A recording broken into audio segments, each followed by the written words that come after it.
ህወሓት አዲስ መግለጫ አውጥቷል። የህወሓት መግለጫ ዋና ዋና ነጥቦች ክሱን ማስተባበል።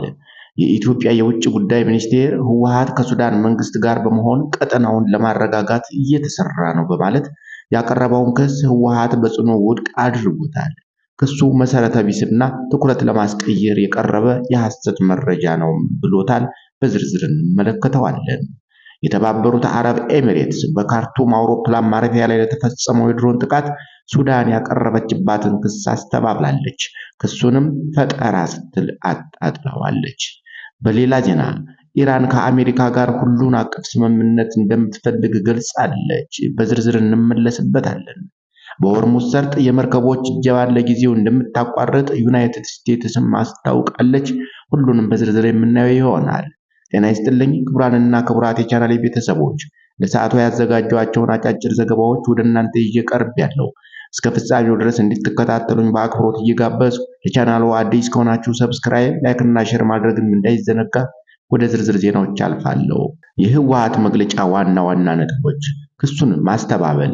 የኢትዮጵያ የውጭ ጉዳይ ሚኒስቴር ህወሓት ከሱዳን መንግስት ጋር በመሆን ቀጠናውን ለማረጋጋት እየሰራ ነው በማለት ያቀረበውን ክስ ለህወሓት በጽኑ ውድቅ አድርጎታል።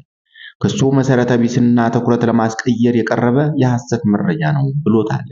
ከሱዳን ጋር ስላለው ግንኙነት፣ በትግራይ ጦርነት ወቅት የሱዳን ህዝብና መንግስት ለተፈናቀሉ ዜጎች ላደረጉት ሰብአዊ እርዳታ እውቅና የሰጠው መግለጫው ይህ ሰብአዊ ድርጊት ለፖለቲካዊ ትርክት መዋል የለበትም ብሏል።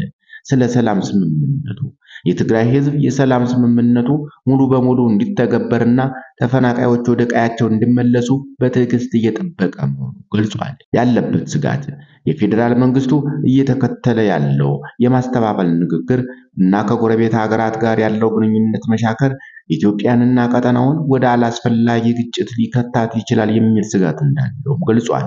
የቀረበው ጥሪ ህወሓት ለማንኛውም አይነት ቅድመ ሁኔታ የሌለውና ውጤት ተኮር ለሆነ የሰላም ውይይት ዝግጁ መሆኑን አረጋግጧል።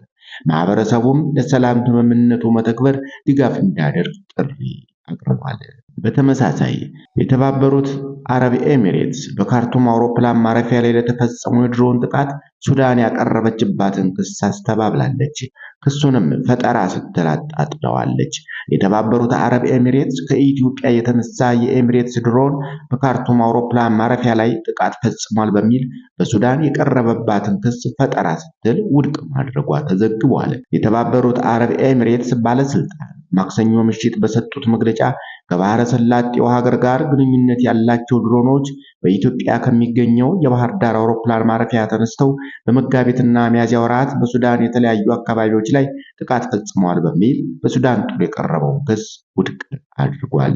በሌላ ዜና ኢራን ከአሜሪካ ጋር ሁሉን አቀፍ ስምምነት እንደምትፈልግ ገልጻለች። ኢራን በመካከለኛው ምስራቅ ያለውን ጦርነት ለማቆም ከአሜሪካ ጋር በምታደርገው ድርድር የምትቀበለው ፍትሃዊና ሁሉን አቀፍ ስምምነትን ብቻ እንደሆነ የሀገሪቱ የውጭ ጉዳይ ሚኒስትር ገልጸዋል። ይህ የተባለው ፕሬዝዳንት ዶናልድ ትራምፕ በሂደቱ ላይ ትልቅ መሻሻል መኖሩን በጠቀሱበት ወቅት ነው። በድርድሩ ወቅት ህጋዊ መብቶቻችንንና ጥቅሞቻችንን ለማስጠበቅ የተቻለን እናደርጋለን ሲሉ የውጭ ጉዳይ ሚኒስትሩ አባስ አራግቺ በቤጂንግ ከቻይናው ከፍተኛ ዲፕሎማት ዋንግ ዩ ጋር ከተነጋገሩ በኋላ መናገራቸውን የኢራን መገናኛ ብዙሃን ዘግበዋል። እኛ የምንቀበለው ፍትሃዊና ሁሉን አቀፍ ስምምነትን ብቻ ነው ያሉት ሚኒስትሩ ትራምፕ በሆርሙዝ ወሽመጥ በኩል የሚደረገውን የአሜሪካ መርከቦች አጃቢ እንቅስቃሴ ለማቆም ያቀረቡትን ሐሳብ በቀጥታ አልጠቀሱም። ይህ የትራምፕ እርምጃ በሁለቱ ወገኖች መካከል ስምምነት ላይ ለመድረስ እንዲረዳና እንደ ማበረታቻ የቀረበ ነው። የካቲት 28 አሜሪካና እስራኤል በኢራን ላይ በፈጸሙት የአየር ጥቃት ግጭቱ ከተቀሰቀሰ በኋላ የዓለምን 20 በመቶ የነዳጅ አቅርቦት የሚያስተላልፈው ይህ የባህር መስመር ተዘግቶ የቆየ ሲሆን ይህም ዓለም አቀፍ የኢነርጂ ቀውስ አስከትሏል። ትራምፕ በማህበራዊ ድረገጻቸው ላይ እገዳው ሙሉ በሙሉ እንደቀጠለ ሆኖ ስምምነቱ ተጠናቆ ሊፈረም የሚችል መሆኑን ለማየት ፕሮጀክት ፍሪደም የተባለው እንቅስቃሴ በጥቂት ጊዜ እንዲቆም በጋራ ተስማምተናል በማለት ጽፈዋል። ይህን የትራምፕ ጽሑፍ ተከትሎ የብሬንት ድፍድፍ ነዳጅ ዋጋ በ1.2 በመቶ ቀንሶ በአንድ በርሜል $108.60 ሆኗል። የአሜሪካ ዌስት ቴክሳስ ኢንተርሚዲየት የነዳጅ ዋጋም እንዲሁ በ1.2 በመቶ ቀንሶ $101.06 ሆኖ ተመዝግቧል። ዋይት ሃውስ ምን አይነት መሻሻል እንደተገኘ ወይም የተጠቀሰው ረፍት እስከ መቼ እንደሚቆይ ለቀረበለት ጥያቄ ወዲያውኑ ምላሽ አልሰጠም። የአሜሪካው የውጭ ጉዳይ ሚኒስቴር ማርኮ ሩቢዮ እና ሌሎች ከፍተኛ የአስተዳደሩ ባለስልጣናት እንደተናገሩት ኢራን በወሽመጡ በኩል ያለውን ትራፊክ እንድትቆጣጠር ሊፈቀድላት አይገባም። ኢራን ፈንጂዎችን፣ ድሮኖችን፣ ሚሳኤሎችንና ፈጣን የጥቃት ጀልባዎችን በመጠቀም ስትሬቱን ዘግታለች። አሜሪካ በበኩሏ የኢራን ወደቦችን በመዝጋትና ለንግድ መርከቦች የታጀበ ጉዞ በማዘጋጀት ምላሽ ሰጥታለች። በሌላ ዜና በሆርሙዝ ሰርጥ የመርከቦች እጀባን ለጊዜው እንደምታቋርጥ ዩናይትድ ስቴትስ አስታውቃለች። ዩናይትድ ስቴትስ በሆርሙዝ ሰርጥ በኩል ማለፍ ላልቻሉ የንግድ መርከቦች የጀመረችውን እጀባ ለጊዜው እንደምታቆም ገልጻለች። የሀገሪቱ ፕሬዝዳንት ዶናልድ ትራምፕ የመርከቦች እጀባው የቆመው ከኢራን ጋር የሰላም ስምምነት ላይ ለመድረስ ባለም ፍላጎት ነው ሲሉም ተናግረዋል። ምንም እንኳን በቅርብ ርቀት በሰርጡ ግጭቶች የነበሩ ቢሆንም ትራምፕ ግን ወደ ስምምነት የሚያመራ ትልቅ ለውጥ ላይ ተደርሷል ብለዋል። መርከቦችን የማጀቡ ዘመቻ የሰላም ስምምነቱ ሊጠናቀቅና ሊፈረም ይችል እንደሆነ ለማየት ለአጭር ጊዜ ይቆማል ሲሉም ተናግረዋል። ትራምፕ ይህን ያሉት የዩናይትድ ስቴትስ ውጭ ጉዳይ ሚኒስቴር ማርኮ ሩቢዮ ዩናይትድ ስቴትስ በኢራን ላይ የምታካሂደውን የማጥቃት ዘመቻ ማጠናቀቋን ትናንት ከተናገሩ በኋላ ነው።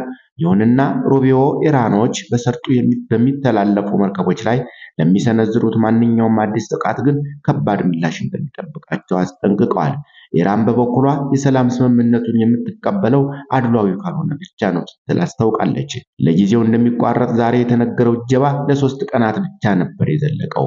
የነጻነት ፕሮጀክት የሚል ስያሜ የተሰጠው ይኸው ዘመቻ በሆርሙዝ ሰርጥ የመርከቦች ጉዞ እንዲቀጥል የሚያደርግ ጉልህ ውጤት አለማስገኘቱ ተዘግቧል።